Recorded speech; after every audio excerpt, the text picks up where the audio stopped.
kuba Vestina avuye muri ADPR bakanavuga ko bamuciye ko yasutse kandi nawe akabikura mu gihe gito yabonye umugabo we ni somo byaguhaye cyangwa ni shusho byaguhaye cyangwa se ni sura byaguhaye. Ngero ikintu navuga aho ngaho mpamya n'imbere y'Imana akivuga ngihagazeho kuba yaravuye muri ADPR ntago yavuye ku Mana, kuba yaravuye muri ADPR ntiyavuye kuri Yesu. Ikintu kisha abantu muri iyi minsi bubatse ku dini kuruta uko bubaka ku Mana. Vestina rero agiza cya yemeranije na Idirisa nk'umuhungu n'umukobwa. Abaje Idirisa ati nge ndi umurokore, ndi umukirisitu. Bizwi ko abantu bo mu bihugu byiriya mu burengerazuba bwa Afurika abenshi ni abayisilamu. Idirisa aramubwira ati niyo naba umusilamu ngira ngo ikorowani nayireka ngafata Bibiliya. Aramubwira ati icyo mbese njyewe ndi umukirisitu.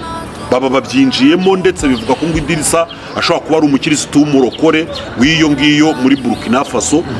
Cyane cyane ko hari igihe tujya twibeshya tukagira ngo abarokore nabo mu Rwanda, ariko munibuke ko uburokore butavuye mu Rwanda. Icyo mubimenye, nta dini na rimwe ryigeze rishingirwa mu Rwanda. Niba hariho n'uwarishinze nka Apotre Gitwaza, ariko nawe ubukristo afite abukomora muri Pentecote, ariko iyo Pentecote ntiyavuye mu Rwanda. Ntabwo rero abakristo ari abo mu Rwanda gusa, nta nubwo n'abarokora ari abo mu Rwanda gusa. Uko abanyarwanda bakijijwe niko no mu mahanga yose harimo abandi bantu bakiriye Yesu baramwizera barakizwa. Bivugwa ko rero ngo Idirisa ashobora kuba ari umukizwa ariko w'iyo ngiyo muri Burkina Faso.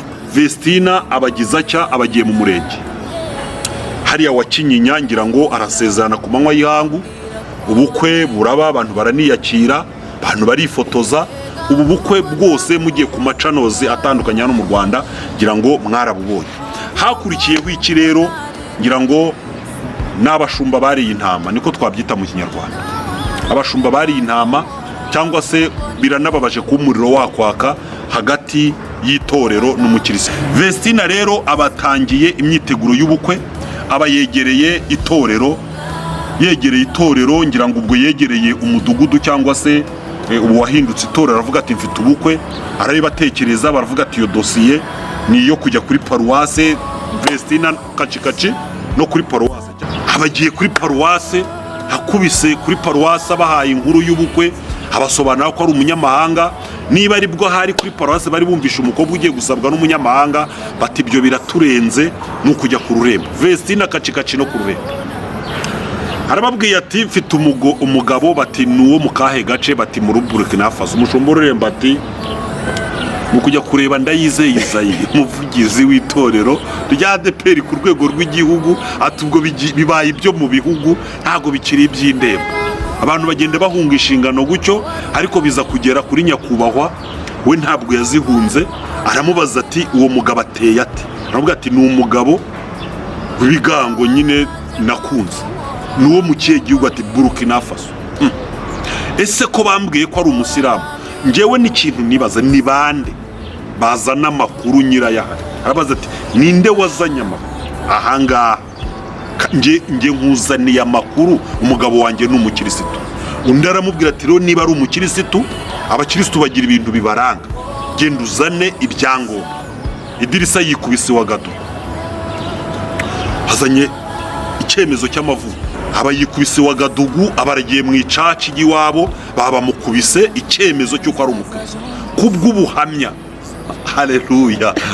Abarakizanye akigejeje mu Rwanda. Vestina kacikaci no kwa pasiteri atanze rekomandasiyo. Ayitanze barayisuzuma, niba baravuze bati umunyamafaranga ari igihe yaba yayiguze, niba baravuze bati umunyamafaranga ari igihe wenda n'iri dini bya bindi byo kunena bavuga ngo abantu baba bakizwa wenda nabo mu idini runaka gusa abandi bakizwa. Ariko Vestina arababwira ati ntabwo muri Burkina Faso haba ya ADPR, kandi ko kwa ADPR iri yaraye inyuma bugivuga rwa. Birangira rero ibyangombwa bya Idirisa babyanze. Vestina aravuga ati ni igiki gituma mwanga kunshingira? Baramubwira batura twite. Vestina ati se ndatwite, mwapimye tugende kwa muganga? Bati ntago twe dukorana n'abaganga, icyo tuzi nuko amakuru ahwihwisa nuko agize gute utwite. Ibyo bintu rero Vestina biramucanga. Bimaje kumucanga nuko Vestina niko gufata icyemezo, ajya ahagaragara, aravuga ati ku itariki zingahera emi ni ku itariki zingahe 29. ku itariki 29 z'ukwezi kwa gatatu Vestina nibwo yagiye ahagaragara aravuga ati umubyeyi wanjye ADPR itorero navukiyemo rikandera nkagera ku rwego ngezeho mbabajwe nuko ari ryo rimbabaje agahinda gakomeye rikantera umubabaro. Aravuga ati kuba itorero ryanjye ryanga kunshyingira rivuga ko ntwite umwana mu nda ntagaragara. Ese ubu ngubu koko kuki barebesha ibitekerezo? Kuba itorero ryanga umugabo wanjye yazanye ibyangombwa by'uko ari umukristo rikanga kunshyingira, itorero rirambabaje.